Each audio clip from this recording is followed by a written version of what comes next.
جنگلات لاخ اور ریشم سازی کی صنعت کا ذریعہ ہیں، نیز کھمبیاں، شہد اور گوند بھی مہیا کرتے ہیں۔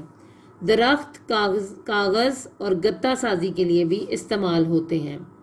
حکومت پاکستان نے جنگلات میں اضافے کے لیے بہت سے اقدامات کیے ہیں۔ شعبہ جنگلات اس سلسلے میں سرگرم عمل ہے۔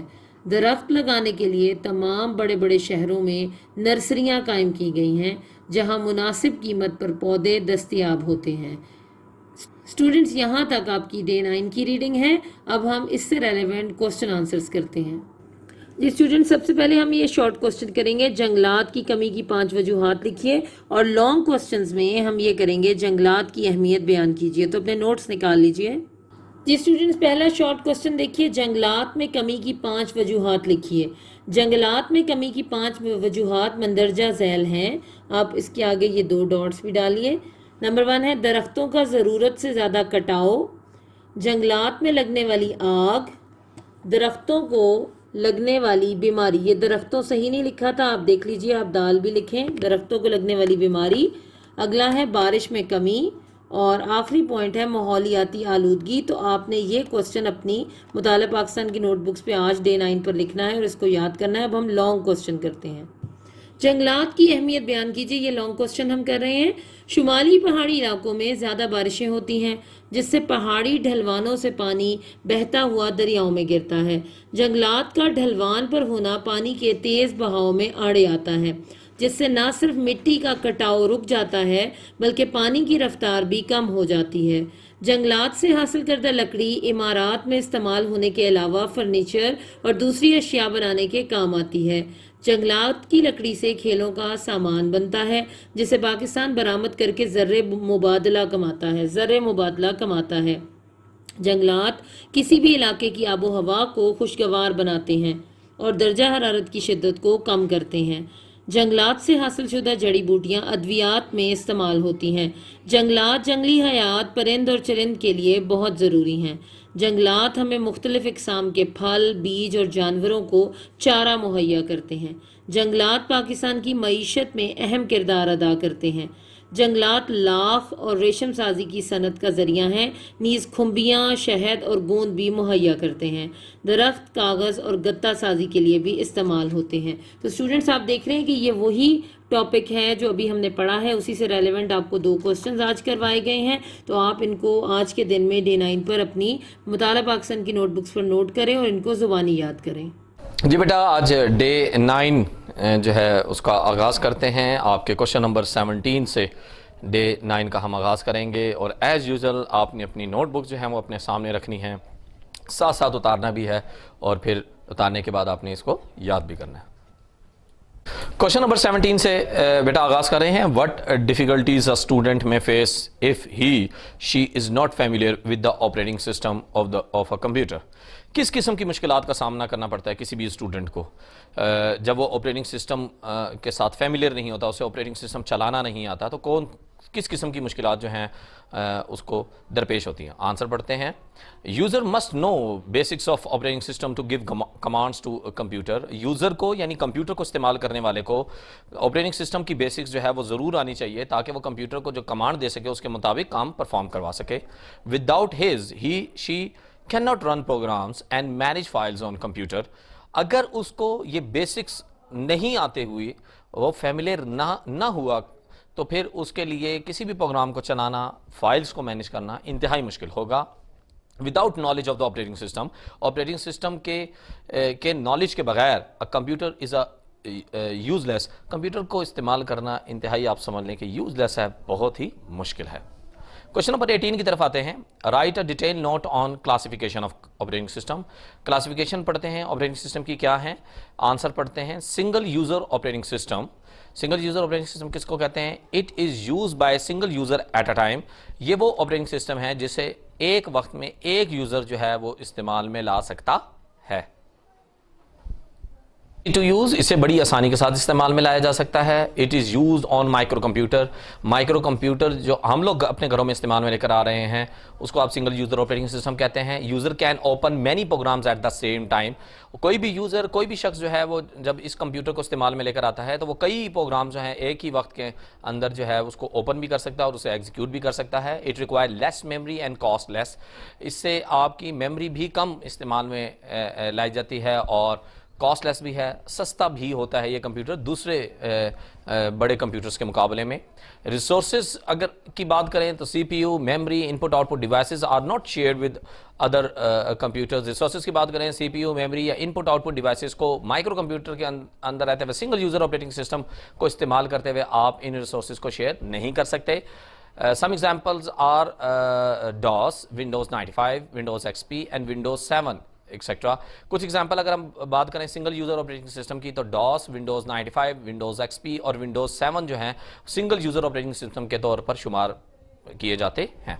ملٹی یوزر آپریٹنگ سسٹم کون سے ہوتے ہیں؟ It is use by many user at the same time. ایک ہی وقت کے اندر ایک سے زائد یوزر جو ہے وہ اسے استعمال میں لے کر آ سکتے ہیں. It is use on mini computer and mainframe computer. یہ بڑے کمپیوٹرز میں استعمال میں لائے جاتے ہیں. جیسے میں نے آپ سے کہا منی کمپیوٹرز اور مین فریم کمپیوٹرز اس کی بیسٹ ایگزامپل ہیں. It require a powerful C P U and a large memory and a hard drives. اس کا سی پی یو بہت زیادہ پاورفل ہوتا ہے, یہ بہت زیادہ میموری رکھتے ہیں, بہت زیادہ ڈیٹا سٹور کر سکتے ہیں اور اس کی ہارڈ ڈرائیوز بھی بہت زیادہ بڑی ہوتی ہیں. Administrator is responsible for assigning and managing the user names and password. Administrator جو کہ کمپیوٹر کو ایڈمنسٹریٹ کر رہا ہوتا ہے, اس کو سنبھال رہا ہوتا ہے, وہی رسپانسیبل ہوتا ہے کہ وہ اسائن کرے یوزرز نیمز کو, وہی پاسورڈ اسائن کرے کہ اس کے مطابق جو ہے وہ کام کو جو ہے وہ مینوپلیٹ کر سکتا ہے اور ایک مین سرور کے اندر جو ہے وہ چھوٹے چھوٹے بہت سارے کمپیوٹرز جو ہیں کنیکٹڈ ہو کر اس کے اندر ڈیٹا جو ہے وہ سیو کر سکتے ہیں. ریسورسز کی بات کریں تو C P U, memory, input output devices are shared with other computer over network. آپ منی کمپیوٹرز اور مین فریم کمپیوٹرز کے اندر C P U, memory, input output devices ان سب کو دوسرے computers کے ساتھ جو نیٹ ورک کے ساتھ اس کنیکٹڈ ہیں ان ساروں کو یہ ریسورسز جو ہیں وہ شیئر کر سکتے ہیں. Some example are Windows NT, Unix and Linux. اگر ہم کچھ ایگزامپل کی بات کریں تو ونڈوز NT, یونکس اور لینکس اس کی ایگزامپل ہیں. کوشچن نمبر 19 کی بات کرتے ہیں, اسے پڑھتے ہیں. Write a detail note on types of operating system. Operating system کی اگر ہم ٹائپس پڑھیں تو کون کون سے آپریٹنگ سسٹم ہوتے ہیں؟ Batch of processing system. In this system jobs are grouped in batches and the computer execute them one by one. اس قسم کے سسٹم کے اندر آپ کا جو بھی کام ہوتا ہے اس کو آپ بیچز میں توڑ دیتے ہیں, چھوٹے چھوٹے حصوں میں توڑ دیتے ہیں اور کمپیوٹر ان کو ایک ایک کر کے جو ہے وہ ایگزیکیوٹ کرتا ہے. Computer automatically loads the next job and when one job terminate. Computer جو ہے وہ آٹومیٹکلی ایک جاب جب پورا کام پرفارم ہو جاتا ہے پھر ایک کو ٹرمینیٹ کرتا ہے, دوسری جاب سامنے آ جاتی ہے پھر اس کو ٹرمینیٹ کرتا ہے, پھر تیسری جاب, تو بڑی آٹومیٹکلی لوڈنگ کرتا رہتا ہے ایسا operating system. This system is suitable where large number of the data has to be collected and proceeds on a regular basis. یہ جو سسٹم ہے وہ بہت سوٹیبل ہوتا ہے جہاں بہت زیادہ اماؤنٹ میں ڈیٹا جو ہے اسے کلیکٹ بھی کیا جا سکتا ہے, اسے پروسیس بھی کیا جا سکتا ہے ریگولر بیسس کے لحاظ سے. For example data of credit card holders is collected and held till end of the billing cycle.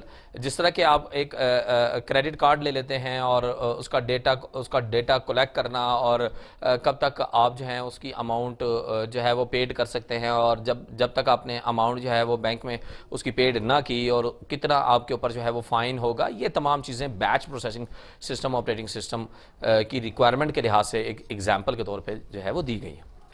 دوسری آپریٹنگ سسٹم کی ایگزامپل اگر ہم پڑھیں تو ٹائم شیئرنگ آپریٹنگ سسٹم ہے. In this system multiple user can run the different program at the same time on the large scale computer. اس قسم کے سسٹم میں ملٹیپل یوزر, ایک سے زائد یوزر جو ہیں وہ مختلف قسم کے پروگرام جو ہیں وہ پرفارم کر رہے ہوتے ہیں اور ایک لارج اسکیل سسٹم ہوتا ہے استعمال کرنے کا. In a time sharing system, the control processing unit is switched repeatedly between the programs so that all the user program are executed simultaneously. Time sharing system کی بات کریں تو کنٹرول پروسیسنگ یونٹ جو ہے وہ بڑی تیزی کے ساتھ ایک جگہ سے سوئچ کر کے دوسری سائڈ پہ, دوسرے کمپیوٹرز پہ, پھر پہلے پہ, کبھی تیسرے کمپیوٹر پہ, تو اس طرح سوئچ بھی کر سکتا ہے. اور یہ بھی اس کے اندر صلاحیت ہوتی ہے ٹائم شیئرنگ آپریٹنگ سسٹم کے اندر کہ یہ ایک سے زائد کام جو ہے وہ ایک ہی وقت کے اندر جو ہے وہ پرفارم کرنے کی بھی صلاحیت رکھتا ہے. The operating system use in mini computer and mainframe computer support the time sharing operating. یہ والے جو آپریٹنگ سسٹم ہوتے ہیں جو ٹائم شیئرنگ آپریٹنگ سسٹم کہلاتے ہیں, یہ عام طور پہ جو ہے منی کمپیوٹر اور مین فریم کمپیوٹر ہی ان کو سپورٹ کرتا ہے. This system is use in organization like airline, bank, hotels, university where many user need access to the central computer at the same time. کہتا ہے یہ جو ٹائم شیئرنگ آپریٹنگ سسٹم ہے اس کی اگر ہم بات کریں تو کہ یہ کہاں پہ استعمال میں لائے جا سکتے ہیں, تو ایئر لائن ڈپارٹمنٹ کے اندر, بینکس کے اندر, ہوٹلس کے اندر, یونیورسٹیز وغیرہ کے اندر ان کو استعمال میں لایا جاتا ہے, کیونکہ یہ بہت سارے لوگ مختلف جگہوں پر جو ہے اس کو ایکسیس کریں گے, اور اپڈیٹ ہونے کا پروسیس جو ہے وہ متواتر جاری رہتا ہے. چاہے آپ ایئر لائن سسٹم کی بات کریں, چاہے آپ بینکس کی بات کریں, چاہے آپ ہوٹلس کے اندر بات کریں, یا یونیورسٹی ڈپارٹمنٹ کی بات کریں, تو وہاں پہ اسی قسم کا سسٹم جو ہے وہ یوز کیا جاتا ہے. فار ایگزامپل, مثال کے طور پہ 100 of the student access the university mainframe computer at the same time to check their result or a data sheet. مثال کے طور پہ کئی سو اسٹوڈنٹ جو ہیں وہ یونیورسٹی کے مین فریم کمپیوٹر کو ایکسیس کرتے ہیں, ایک ہی وقت میں اپنا رزلٹ بھی دیکھتے ہیں, اپنی ڈیٹ شیٹ بھی دیکھتے ہیں. یہ اب آپ اندازہ لگا سکتے ہیں کہ ٹائم شیئرنگ آپریٹنگ سسٹم کے لحاظ سے 100 and 1000 آف دا اسٹوڈنٹ جو ہیں وہ کسی بھی چیز کو جو ہے وہ ایکسیس کر سکتے ہیں, اور مین فریم کمپیوٹر یا منی کمپیوٹر جو ہے وہ اس آپریٹنگ سسٹم کو جو ہے وہ مینیج کرتا ہے. اگلے پڑھتے ہیں, ریئل ٹائم آپریٹنگ سسٹم کیا ہے. Real time operating system, this system must process information and produce a response with in the specified time. یہ سسٹم جو ہے ایک ایسی انفارمیشن پروسیڈ کرتا ہے, ایک خاص متعلقہ ٹائم کے اندر جو ہے یہ پرفارم کرتا ہے. ادروائز یہ آپریٹنگ سسٹم کام اس طرح کر رہا ہوتا ہے کہ یہ خاص specific time per he perform کرتا ہے. These operating system are developed for the special application. یہ operating system جو ہے ایک خاص قسم کے application کے لیے جو ہے وہ ڈیولپ کیا جاتا ہے یا بنایا جاتا ہے. For example, مثال کے طور پہ a measurement of the temperature from the oil refinery indicating the high temperature might command quick response to avert an explosion. جیسے کہ مثال کے طور پہ یہ بڑی زبردست مثال اس پہ لکھی ہوئی ہے. جیسے آئل ریفائنری میں اس قسم کا ریئل ٹائم آپریٹنگ سسٹم جو ہے وہ انسٹال کیا جاتا ہے, اور اس پرپس کے لیے استعمال میں لایا جاتا ہے کہ جب ٹمپریچر بہت رائز کر جائے آئل ریفائنری کے اندر, تو یہ بڑے بڑے الارم جو ہے وہ بجنا شروع ہو جاتے ہیں, یا پھر جو ہے ایسے الرٹ دے دیتا ہے کہ آپ نے جو ہے وہ اس کو آف کرنا ہے کہ کہیں ٹمپریچر اتنا نہ بڑھ جائے کہ اللہ نہ کرے جو ہے وہ ایکسپلوژن ہو جائے, کوئی دھماکہ ہو جائے. There are number of real-time operating system used in military and space research program. Real-time operating system کی اگر آپ examples کی بات کریں تو وہ military purpose کے لیے, یا space research programs جو ناسا وغیرہ کا ہوتا ہے وہاں پہ بھی بہت زیادہ استعمال میں لایا جاتا ہے. For example, a real-time operating system is used to monitor the position of rocket in the space. اگر ہم example کی بات کریں تو real time operating system جو ہے وہ آپ کی راکٹ کی پوزیشن کو, اسپیس پہ جانے کو, اس کو پورا مانیٹر کرتا ہے, اس کی رفتار کو, اس کے فیول کنزپشن وغیرہ کو مکمل طور پہ کنٹرول کرنے کے لیے استعمال میں لایا جاتا ہے. بیٹا یہ ڈے 9 کا سلیبس جو ہے وہ میں نے یہاں پر آپ کو کمپلیٹ کیا. آپ نے اپنی نوٹ بکس پہ اس کو اتارنا بھی ہے اور ساتھ ساتھ یاد بھی کرنا ہے. تو طلبہ, یہ دوسری ایچ او ڈی کی جو کلاس ہے, اس کا جو 9واں دن ہے, اس کے اندر ہم پڑھیں گے مشقی سوال نمبر 1 اور مشقی سوال نمبر 2. جی, مشقی سوالات. سوال نمبر 1, اللہ تعالیٰ نے مسلمانوں کو جہاد پر ابھارنے کے لیے کیا ترغیب دی؟ جواب, سورۃ الانفال میں اللہ کے نبی صلی اللہ علیہ وسلم کو اللہ تعالیٰ کا حکم ارشاد فرماتے ہیں, یا ایھا النبی حرض المؤمنین علی القتال. اے نبی, مومنوں کو جہاد کے لیے ابھاریں, یعنی مسلمانوں کے اندر جہاد کرنے کا شوق پیدا کریں, ان کو یہ ترغیب دیں کہ جہاد ہی کے اندر تمہاری کامیابی ہے اور اسی کے اندر تمہاری عزت ہے. جہاد ہی سے اسلام کی پہچان قائم رہ سکتی ہے, اور اگر تم لوگوں نے جہاد چھوڑ دیا تو تمہارا نام و نشان مٹ جائے گا. فرمایا, تم میں سے اللہ پر بھروسہ کر کے صبر کے ساتھ لڑنے والے 20 آدمی 200 کافروں کو شکست دے دیں گے, یعنی ایک بمقابلہ 10. اور 101,000 کافروں کو ختم کر دیں گے، یعنی 1000 بمقابلہ 2۔ تو ضرورت کس بات کی ہے کہ ان مجاہدین جو مسلمان ہیں وہ ثابت قدمی اور صبر کے ساتھ میدان جنگ میں لڑیں، تو یقیناً فتح اور کامرانی جو ہے وہ صرف اور صرف مسلمانوں ہی کو حاصل ہو سکتی ہے۔ سورہ انفال میں پہلے حکم تھا کہ 20 مسلمان 200 کافروں کا مقابلہ کریں، بعد میں اللہ تعالیٰ نے تعداد کم کر کے فرمایا 100 مسلمان 200 کافروں کا مقابلہ کریں گے، یعنی پہلے تھا 1 بمقابلہ 10، اور یہاں پر بتا رہے ہیں 1 بمقابلہ 2، اور 1000 مسلمان 2000 کا مقابلہ کریں گے۔ اللہ کی مدد سے اور صبر کرنے سے مسلمان کامیاب ہوں گے۔ سوال نمبر 2، مندرجہ ذیل عبارت کا مفہوم بیان کیجئے۔ مفہوم کا جو سلسلہ ہے وہ تو بورڈ نے ختم کر دیا ہے، لیکن ہم یہاں پر صرف ترجمہ دیکھیں گے۔ یہ مفہوم آپ کو سمجھنے کے لیے میں بتا دیتا ہوں، اس سے پہلے ہم ترجمہ کرتے ہیں۔ ما کان لنبی ان یکون لہ اسرا، نبی کے لیے مناسب نہیں ہے کہ اس کے پاس جنگی قیدی ہوں، حتی یثخن فی الارض، یہاں تک کہ وہ زمین میں خون ریزی کر لے۔ تریدون عرض الدنیا، تم دنیا کا فائدہ چاہتے ہو، واللہ یرید الآخرہ، اور اللہ آخرت کا فائدہ چاہتا ہے۔ اب اس آیت کو سمجھنے کے لیے، اس کے پس منظر کو سمجھنے کے لیے اور ترجمہ ذہن نشین کرنے کے لیے ذرا اس کے مفہوم کو دیکھ لیں۔ اس آیت میں غزوہ بدر کی لڑائی کے متعلق حکم دیا جا رہا ہے کہ مسلمانوں کو چاہیے تھا کہ جب کافر شکست کھا کر بھاگے، یعنی غزوہ بدر کے اندر جب وہ شکست کھا گئے اور بھاگے میدان جنگ چھوڑ کر، تو مسلمانوں نے مال غنیمت اکٹھا کرنا شروع کیا، جو کہ اکٹھا کرنے کی اجازت تھی، مگر اللہ تعالیٰ فرما رہے ہیں کہ جو کافر بچ کر بھاگ رہے تھے، مسلمانوں کو چاہیے تھا کہ وہ ان کا پیچھا کرتے اور ان کافروں کو بھی قتل کر دیتے، تاکہ ان کا نام و نشان بھی مٹ جاتا اور دوبارہ وہ مسلمانوں سے لڑائی کرنے کے قابل ہی نہ رہتے۔ بعد میں ایسا ہوا، یعنی غزوہ احد کے اندر، کہ جو کافر میدان بدر میں بچ گئے تھے، انہی کافروں نے مسلمانوں کو بہت تنگ کیا اور پریشان کیا۔ اس لیے یہاں پر کہا گیا ہے ما کان لنبی ان یکون لہ اسرا، نبی کے لیے مناسب نہیں ہے کہ اس کے پاس جنگی قیدی ہوں، حتی یثخن فی الارض، یہاں تک کہ وہ زمین میں خون ریزی کر لے۔ تریدون عرض الدنیا، تم دنیا کا فائدہ چاہتے ہو، یعنی مال غنیمت کو سمیٹنے میں تم مصروف ہو گئے ہو۔ عرض الدنیا، اللہ تمہارے لیے آخرت کا فائدہ چاہتا ہے۔ واللہ یرید الآخرہ، اور اللہ تمہارے لیے آخرت کی بھلائی یا فائدہ چاہتا ہے۔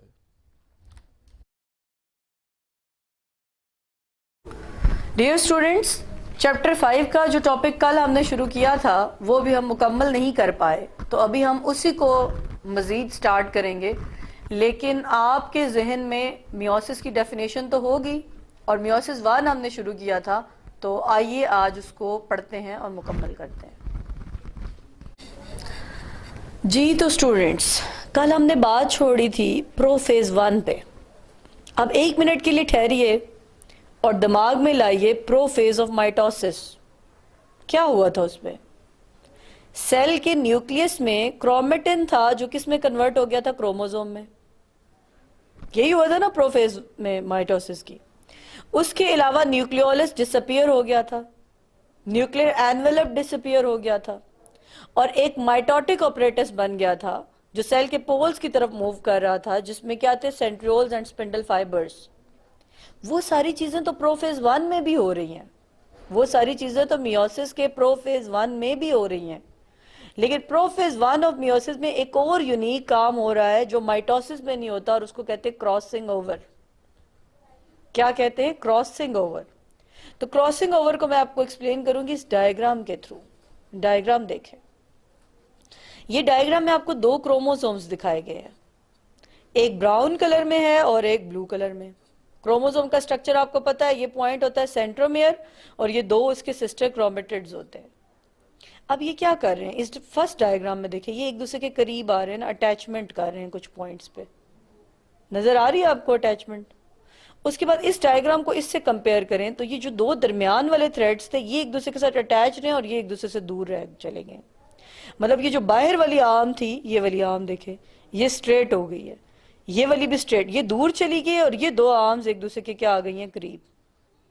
اس کے بعد اس کو کہتے ہیں کیازمیٹا فارمیشن. مطلب اس کا جو دو کرومیٹڈز تھیں، ایک کی ان کو دیکھو ادھر اس ڈائیگرام میں دیکھو انہوں نے نمبر کیا 1 2 3 4. تو جو 2 آرم تھی براؤن کلر والے اس کروموزوم کی اور جو 3 تھی بلو کلر کی، 2 اور 3 نے پیئرنگ کی ہے، 1 بھی دور چلا گیا اور 4 بھی دور چلا گیا. ٹھیک ہے. اس کے بعد دیکھیں اس ڈائیگرام کو اس سے کمپیئر کریں، یہ کٹ لگا ہے یہاں پہ، کٹ کر کے انہوں نے سیگمنٹ ایکسچینج کیا. اگر آپ کو نظر آ رہا ہو تو یہ براؤن والا سیگمنٹ ادھر چلا گیا ہے، جو براؤن والا سیگمنٹ 2 آرم سے تھا وہ کس کے پاس چلا گیا؟ 4 کے پاس. اور جو 4 والا سیگمنٹ بلو والا تھا وہ کس کے پاس آ گیا؟ براؤن کے پاس. یہ کراسنگ اوور ہوا ہے. Exchange of segment between homologous chromosome non sister chromatids. یہ دونوں ایک دوسرے کے لیے سسٹر ہیں، یہ دونوں ایک دوسرے کے لیے سسٹر ہیں، لیکن آپس میں ایک دوسرے کے لیے کیا ہے؟ Non sister.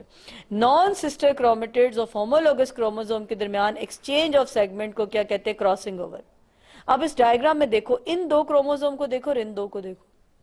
یہ سارا براؤن تھا لیکن اس میں ایک بلو کلر کا پیچ موجود ہے، اور یہ سارا بلو تھا اس میں ایک براؤن کلر کا پیچ موجود ہے جو ویریشن لے کے آیا ہے. کیونکہ کروموزوم کے اوپر کیا موجود ہوتی ہیں؟ جینز. کیا پتا آج بھی میں اس ٹاپک کو کمپلیٹ نہ کر پاؤں، لیکن صرف ایک پرو فیز کا ٹاپک میں چاہتی ہوں کہ آپ کو سمجھ آ جائے. یہ جتنا کمپلیکس ٹاپک ہے مجھے آپ کی 100% اٹینشن چاہیے. اگر آپ اس کو توجہ سے سنیں گے، اس ڈائیگرام کو جیسے میں نے ایکسپلین کیا اور اس کے بعد ڈرا کریں گے تو ہی آپ کو سمجھ آئے گا. اب بک سے اس کو پڑھ لیتے ہیں. آج کا جو ٹاپک میں نے آپ کو صرف پڑھایا ہے وہ کیا ہے؟ Crossing over. Prophase 1 is the longest phase in meiosis. Meiosis کا سب سے لانگیسٹ فیز کون سا ہے؟ Prophase 1. اکثر ایم سی کیوز میں آ سکتا ہے کہ میوسس کا لانگیسٹ فیز کون سا ہے؟ Prophase 1. During this stage chromatin condenses into chromosome. Chromatin کس میں کنورٹ ہو جاتا ہے؟ کروموزوم میں. Homologous chromosome line up with each other and form attach with each other by the synapsis. یہ ڈائیگرام جیسے میں نے آپ کو بتایا یہ اٹیچ ہو رہے ہیں تو وہ کیا کر رہے ہیں؟ سائنیپسز کر رہے ہیں، پیئرنگ کر رہے ہیں. Each pair of the homologous chromosome is called bivalent. ایک پیئر کی 2 آرمز ہیں نا تو اس کو کہیں گے bivalent. And each bivalent has 4 chromatids. اب جب یہ آپس میں جڑ جائیں گے نا، دیکھیں یہ ایک کا بائی ویلنٹ ہے، یہ دوسرے کا بائی ویلنٹ ہے. جب یہ جڑ جائیں گے تو یہ ٹیٹریٹ بنے گا کیونکہ اس میں 4 ہمارے پاس کرومیٹڈز آ جاتے ہیں اور وہ ایک دوسرے کے لیے نان سسٹرز ہیں. اس کے بعد وہ بتا رہے ہیں کہ یہ ایک دوسرے کے ساتھ اٹیچ ہوں گے، کیازمیٹا فارمیشن کریں گے. کیازمیٹا فارمیشن میں کچھ پوائنٹس آف اٹیچمنٹ انہوں نے مارک کرنے ہوتے ہیں. اس کے بعد وہ کیا کریں گے؟ کٹ کریں گے. انزائم آئیں گے، کٹ کریں گے اور سیگمنٹ ایکسچینج ہو جائے گا. اس پروسیس کو کراسنگ اوور کہتے ہیں. یہ ڈیفینیشن یہاں سے یاد رکھ لیں کہ پروسیس آف کراسنگ اوور کیا ہے؟ Exchange of segment in the non sister chromatids of homologous chromosome exchange their segment and the phenomena is called crossing over. میں آج آگے نہیں جا رہی، میں اگلا پروسیس آپ کو نہیں ایکسپلین کر رہی. آپ کو صرف پرو فیز 1 کا ٹاپک میں نے آج کے لیکچر کے لیے پڑھایا ہے. آپ یہ والی جو 5-6 لائنیں ہیں یہ آج کے دن یاد کریں اور یہ ڈائیگرام ڈرا کریں. must draw this diagram and this should be clear in your mind. تو پھر ہم کل meiosis 1 کو complete کریں گے.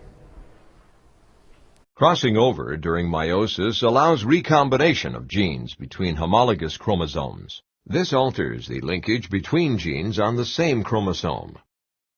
Crossing over occurs frequently during prophase 1 of meiosis, when homologous chromosomes associate with each other in a structure called a tetrad. First, consider the possible inheritance of alleles for 2 genes on a particular chromosome when crossing over does not occur. Recall that one member of each pair of homologous chromosomes came from one parent. The other member came from the other parent. In this example, one parental chromosome had alleles capital A and capital B, while the other had alleles lowercase a and lowercase b. Without crossing over, each haploid cell produced will inherit a chromosome with the same combination of alleles as was on one of the parental chromosomes. Thus, the arrangement of linked genes is not altered in this case. Now, consider the case where there is crossing over in the region between the 2 genes. Since the crossing over is only between 2 individual chromatids, the possible haploid cells after meiosis have 4 different genetic combinations. 2 will come from the chromatids that did not participate in crossing over and thus will still have the parental combination of alleles, either capital A and capital B, or lowercase a and lowercase b. The other 2 will be recombinant, with either capital A and lowercase b, or lowercase